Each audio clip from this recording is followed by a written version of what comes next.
জামালপুরের সরিষাবাড়ি উপজেলার মণ্ডলমোড় এলাকা জুড়ে এখন শুধু একটাই আলোচনা, প্রেম, প্রতারণা আর প্রতিশোধের গল্প।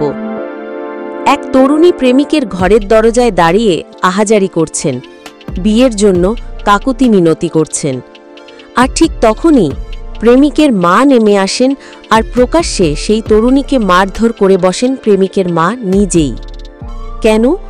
কারণ প্রেমিক পরিবার সহ এখন আর সেই সম্পর্ককে মেনে নিতে চাইছে না। তরুণীর অভিযোগ, ছেলেটা তাকে বিয়ের প্রতিশ্রুতি দিয়েই সম্পর্ক গড়েছে, আর এখন যখন বিয়ের সময় এসেছে তখন পরিবার সহ মুখ ফিরিয়ে নিচ্ছে। এই ঘটনার পেছনে রয়েছে আরও একটি চাঞ্চল্যকর তথ্য। কয়েক মাস আগেই এই প্রেমিকের জন্যই নদীতে ঝাঁপ দিয়েছিলেন ওই তরুণী। তৎক্ষণাৎ এলাকাবাসী ও ফায়ার সার্ভিস উদ্ধার করে তাকে বাঁচায়। তরুণীর পরিবারের পক্ষ থেকে ছেলের বিরুদ্ধে আত্মহত্যার প্ররোচনার মামলা দায়ের করা হয়েছিল, যা এখনও আদালতে বিচারাধীন।